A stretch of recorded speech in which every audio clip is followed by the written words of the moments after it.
చూస్ country delight, live better. ఇప్పుడే country delight యాప్ని download చేసుకోండి.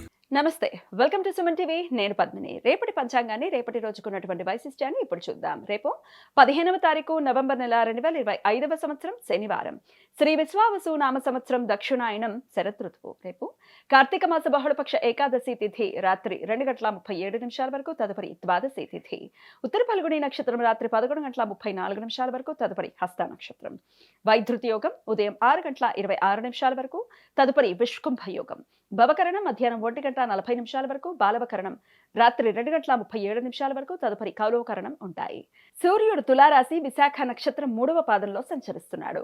చంద్రుడు కన్యా రాశిలో సంచరిస్తాడు. నక్షత్ర వర్జం ఉదయం 5:13 నుండి 6:57 వరకు. అమృతకాలం మధ్యాహ్నం 3:42 నుండి సాయంత్రం 5:27 వరకు. రేపు సూర్యోదయం ఉదయం 6:21 సూర్యాస్తమయం సాయంత్రం 5:40 చంద్రోదయం రాత్రి 2:59 చంద్రాస్తమయం మధ్యాహ్నం 2:33 అభిజిత్ ముహూర్తం పగలు 11:38 నుండి మధ్యాహ్నం 12:23 వరకు.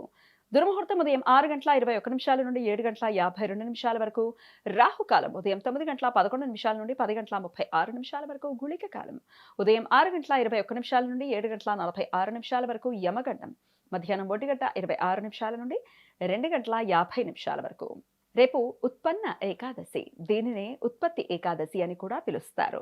విష్ణుమూర్తి స్త్రీరూప శక్తులలో ఒకటైన ఏకాదశి మాత రేపు ఉద్భవించినది అని ఏకాదశి మాత జయంతిగా భక్తులు భావిస్తారు. సంవత్సరంలో వచ్చే అన్ని ఏకాదశి తిథుల్లో ఉపవాసం ఉండాలని మొక్కుకున్న వారు ఈ ఉత్పన్న ఏకాదశి నుండి ఉపవాస దీక్షలు మొదలు పెడతారు. భవిష్యోత్తర పురాణం ప్రకారం విష్ణుమూర్తి నిద్రిస్తున్న సమయంలో మురాసురుడు అనే రాక్షసుడు విష్ణుమూర్తిపై దాడికి ప్రయత్నిస్తే ఆ సమయంలో విష్ణుమూర్తి నుండి ఏకాదశి మాత అనే శక్తి ఉద్భవించి మురాసుర వధ చేసినది అని పురాణ కథనం. ఉత్పన్న ఏకాదశి ఉపవాసం ఉండి విష్ణుమూర్తి ఆరాధన చేసిన వారికి త్రిమూర్తులైన బ్రహ్మ విష్ణు మహేశ్వరులను ఒకే సమయంలో పూజించినంత ఫలితం కలుగుతుంది అని, 100 కంటే ఎక్కువ గోవులను దానం చేసినంత ఫలితం కలుగుతుంది అని భక్తుల విశ్వాసం. రేపు ఉపవాసం ఉన్న వారికి పారణ సమయం ఎల్లుండి మధ్యాహ్నం 1:09 నుండి ఎల్లుండి మధ్యాహ్నం 3:24 వరకు ఉంటుంది. ద్వాదశి హరివాసరం ఎల్లుండి పగలు 9:09 వరకు ఉంటుంది. ఏకార్గళ దోషం ఈ రోజు రాత్రి 9:20 నుండి రేపు ఉదయం 6:26 వరకు ఉంటుంది. వైధృతి యోగం జరుగుతున్న సమయంలో రవిగ్రహం విశాఖ నక్షత్రంలోనూ చంద్రుడు ఉత్తర ఫల్గుణి నక్షత్రంలోనూ ఉన్నప్పుడు ఈ దోషం ఏర్పడుతుంది. ఈ దోష సమయంలో శుభకార్యాలు చేయడానికి అనుకూలం కాదు. ఈ సమాచారాన్ని మనకు అందించిన వారు మేడికొండూరు విశ్వనాథ్ ప్రసాద్ గారు. ఆయనకు కృతజ్ఞతలు తెలియజేస్తూ నారాయణ స్మరణతో సమస్త సన్మంగళాని భవంతు. నమస్కారం.